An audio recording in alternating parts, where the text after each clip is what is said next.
ajma'in wa ala umuri dunya waddin. Wassalatu wassalamu ala asrofil anbiya'i wal mursalin wa ala alihi wa sahbihi ajma'in, amma ba'du. Puja dan puji syukur kehadirat Allah Subhanahu wa taala karena pada kesempatan pagi hari ini kita dapat berkumpul kembali dalam keadaan sehat walafiat. Yang terhormat kepada Bapak Sarmin SMM selaku dosen mata kuliah Real Business College. Yang terhormat kepada Ibu Ririn Uke Saraswati SMM dan Ibu Ratmasari S Akun MM dan juga Bapak Satim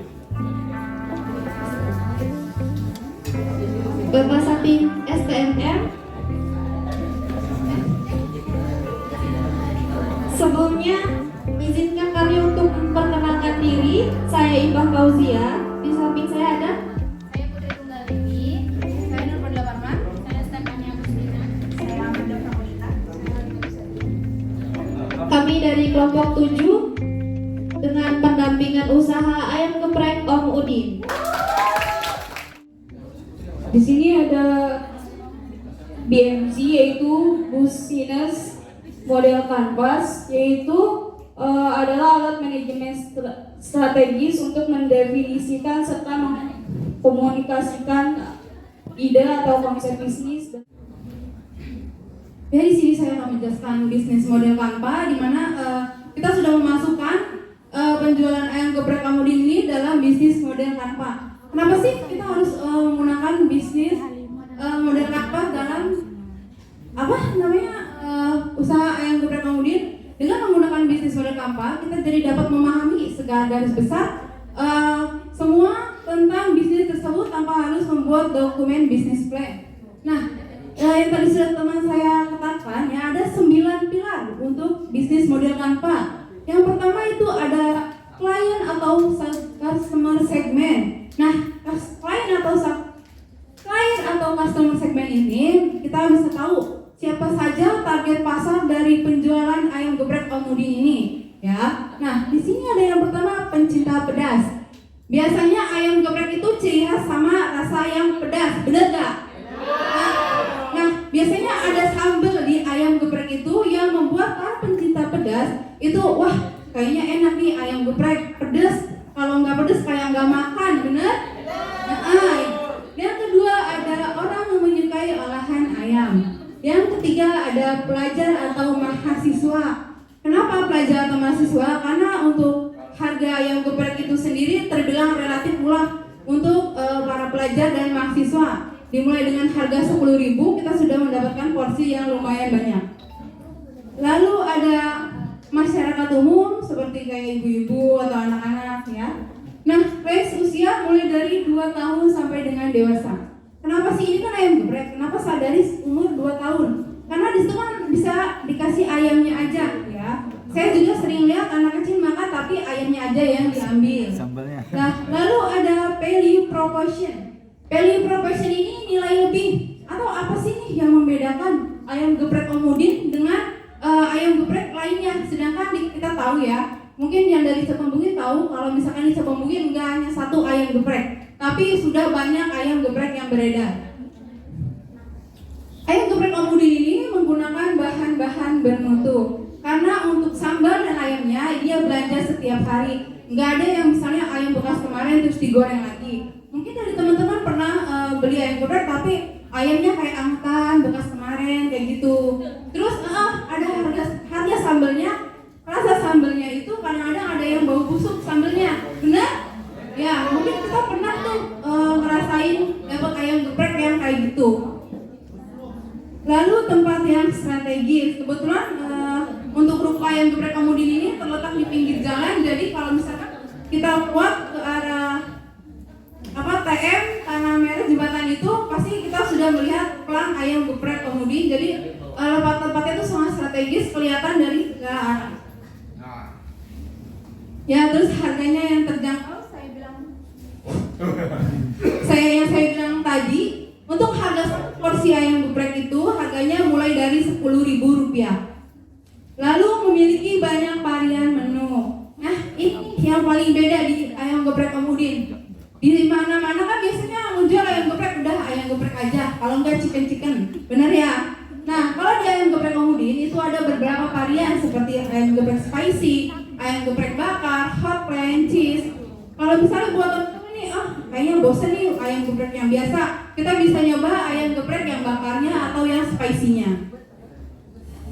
Lalu untuk channels, nah ini bagaimana ayam geprek Omudin ini sampai ke customer. Nah ya, kita lihat tempat usaha. Jadi kalau misalkan ada yang mau ayam geprek itu bisa datang ke tempat usahanya langsung, atau di sini banyak orang-orang yang buka jasa titip di sosial media kayak misalnya di Facebook kayak gitu. Banyak nih ayam just tip, ayam geprek Omudin, cuman ya harganya agak lebih mahal, yang harganya 12.000 misalnya menjadi 15.000.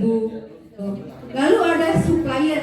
Saat ini Omudin ini memiliki 4 supplier ya. Jadi kalau misalkan mau lebih cepat daripada kita ke just tip, lebih baik ke suppliernya langsung. Omudin pernah bilang kalau misalkan yang misalnya supplier, insya Allah akan didahulukan untuk pemesanannya. Lalu ada cost ini pengeluaran dari ayam geprek, penjualan ayam geprek Omudin. Yang pertama itu karyawan, ini gaji ya buat gaji karyawan. Lalu sewa ruko. Untuk sewa rukonya ini ayam geprek Omudin ini per tahun bayarnya, jadi tidak per bulan. Lalu peralatan, bahan baku, listrik dan air.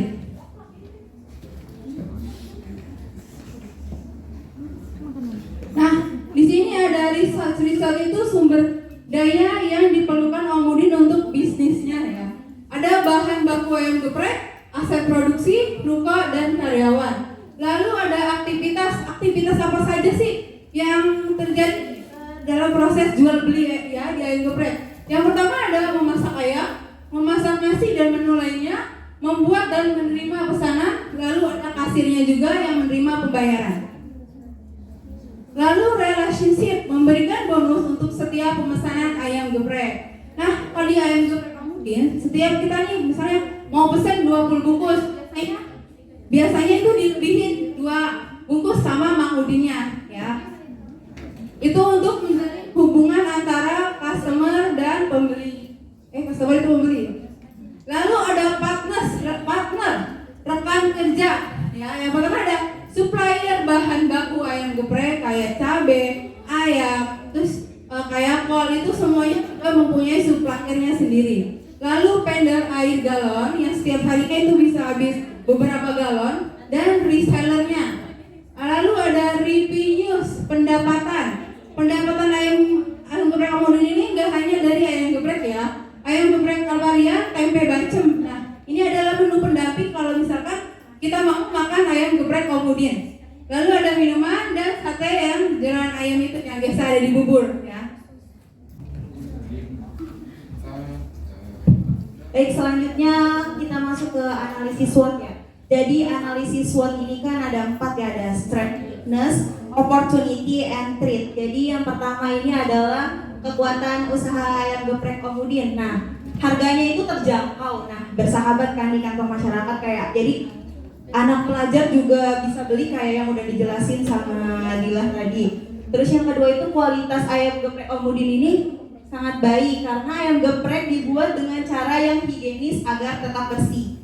Terus selanjutnya itu rasanya lezat dan banyak pilihan menu dan varian rasanya. Selanjutnya adalah kelemahan dari usaha ayam geprek Omudin ini, lahan parkirnya itu kan sempit ya. Terus tempatnya juga kan sempit, nggak nyaman karena belum tersedia AC. Jadi kayak customer yang nunggu sampai pesenannya jadi itu kayak nggak nyaman gitu. Terus juga belum mempunyai packaging khusus gitu. Jadi kayak tempatnya itu masih kayak yang styrofoam biasa aja, pada umumnya belum punya brand tersendiri. Next. Nah, selanjutnya ini ada peluang ya. Jadi peluangnya adalah lokasi usaha ini tuh strategis. Terus pembuatan ayam gepreknya juga mudah. Harga bahan baku itu sewaktu-waktu bisa turun juga kan ya. Terus gampang juga kan dicarinya di mana aja karena emang bahan baku ayam geprek ini tersedia di mana-mana. Kita cuma kayak pilih mana kualitas yang lebih baik aja gitu untuk kita jadikan pemasok di usaha ayam geprek ini. Terus ekspansi ke pasar dan alokasi baru, segmentasi ayam geprek yang meluas. Jadi kemungkinan ya kalau semakin berkembangnya usaha ini gitu karena banyak permintaan dari customer jualan bisa aja Om Udin ini membuka cabang barunya di daerah lain gitu agar yang daerah tertentu gitu nggak perlu jauh-jauh gitu ke cabang ini. Contohnya kayak misalkan Om Udin ini kayak buka cabang baru misalkan di daerah Sukatani. Jadi kan orang Sukatani ini nggak perlu jauh-jauh gitu kalau mau makan atau nyobain ayam geprek Om Udin ini kayak harus ke sana gitu. Next. Nah ini yang terakhir itu ada ancaman. Jadi kayak setiap orang yang berusaha itu pasti kayak punya ancaman ya. Apa sih? Nah pada umumnya ancaman ini lebih banyak pesaing ya. Kayak jadi kompetitornya itu kan banyak banget karena di zaman sekarang itu banyak banget orang yang jualan ayam geprek kan. Cuma emang bedanya itu adalah dari kualitas, harga atau porsinya. Jadi orang-orang ini kayak bisa milih mana yang lebih tertarik gitu untuk mereka beli gitu. Terus juga kayak di zaman sekarang kan banyak banget nih kayak kuliner baru ya. Jadinya kan orang-orang kayak tertarik untuk mencoba gitu. Jadi ya nggak harus ini ayam geprek dulu, pasti setiap ada menu baru. Contohnya kayak di TikTok nih, apa yang lagi viral pasti kita mau coba kan, kayak mau datang ke sana gitu. Terus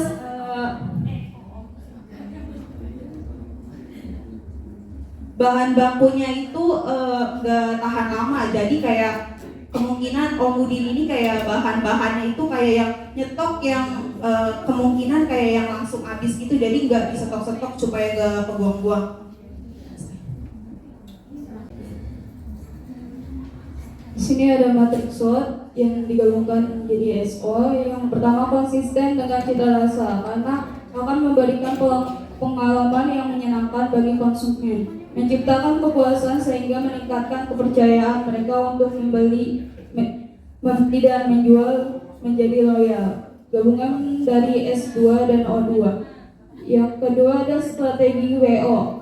Yang pertama, mengupgrade peralatan masak yang lebih canggih agar mempercepat pelayanan. Yang kedua, buka cabang baru, cari yang lahannya lebih luas dan beri fasilitas terbaik untuk menciptakan kenyamanan pelanggan.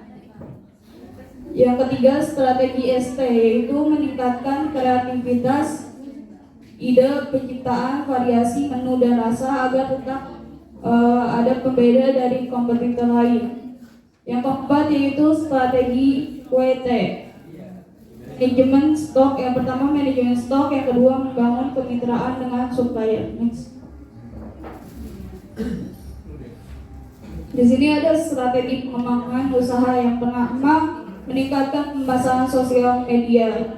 Jadi kita kemarin sepakat di sosial media kita menggunakan dua akun. Yang pertama Facebook dan Instagram.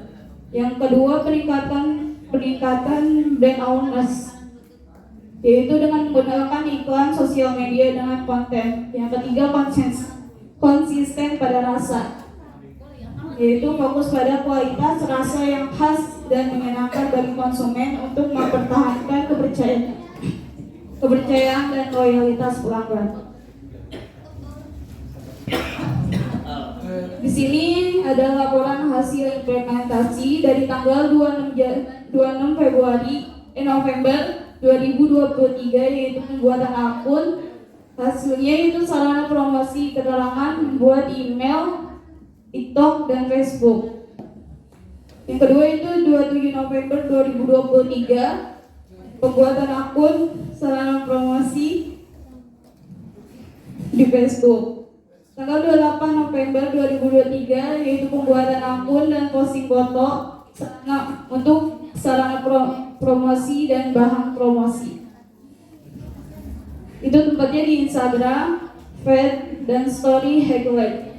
29 November 2023, yaitu aktivitas pendampingan pemeran melalui media sosial Facebook, Instagram untuk bahan promosi story Instagram. Next. Ini kita bisa lihat, ini adalah rutinitas kita selama pendampingan Ayang Geprek Mudin. Next.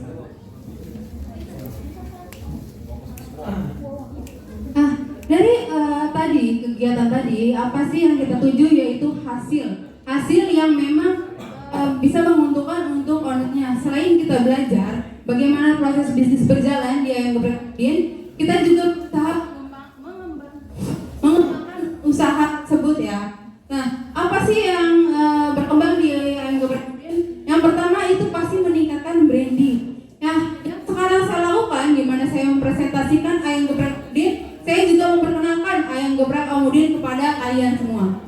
Nah, ini ada link Facebook dan Instagram yang kita buat. Di sini banyak pemesanan yang terjadi di Ayang Geprek Mudin selama kita membuat akun sosial media. Lalu apa sih keuntungan dari ini semua? Yaitu kenaikan omset dari Ayang Geprek Mudin. Karena kita kan membuat media sosial, di mana semua orang, wah iya nih, sebelumnya kan Mudin belum mempunyai akun sosial media. Nah, sekarang untuk pemesanan Ayang Geprek itu bisa dilakukan di akun sosial medianya, terutama di Facebook ya, di mana semua menggunakan Facebook.